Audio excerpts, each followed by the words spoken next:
Min-hee, like Job, lost everything: husband, child, health, freedom, hope even. And her defining question was, can I forgive God for making the world this way? When I met her, the trauma of losing her husband and baby was about a year past, and I gently asked her the question, well, why are you still a Christian?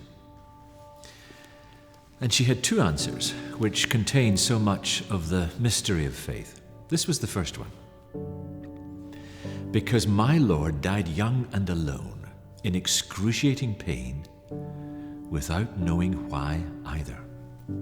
I see him in Gethsemane, she said, the great drops of blood. I see him on the cross, writhing in agony.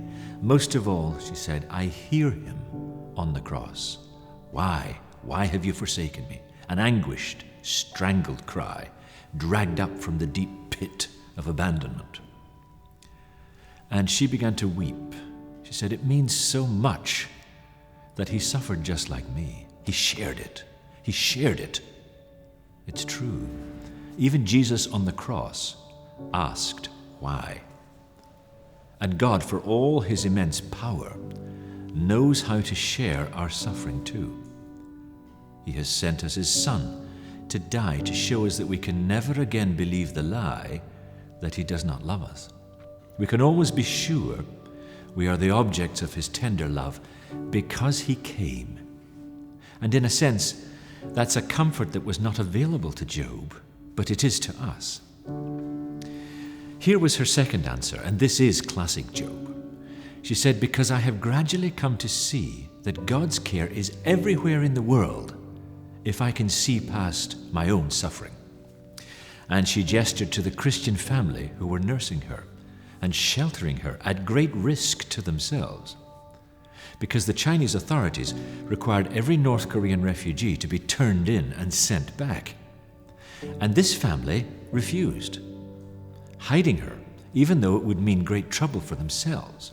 And she said, they are the grace of God filling up the world when I could at last see past my own suffering.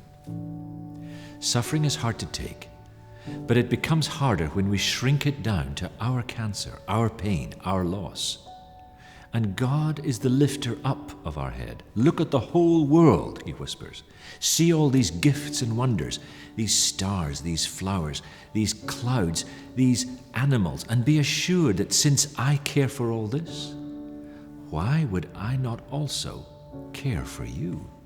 Of course, Min-hee still felt pain from her loss. The causes of her suffering were not taken away. Neither did God give her an answer to why he didn't save her husband and her child. But she took her questions to him and entrusted the mystery of her suffering to him, and God came close to her. And it was enough to keep going on with. Our suffering does not have the last word. God does. And that word, that reply, shows us a world bursting with his care. And with our eyes opened, we can see him for who he is, not just for what he gives. We can see him in the flight of the eagle, feel him in the scent of the flower, hear him in the chirp of the sparrow, fear him in the heights of the mountain, and above all, touch him in a man writhing in agony on a cross.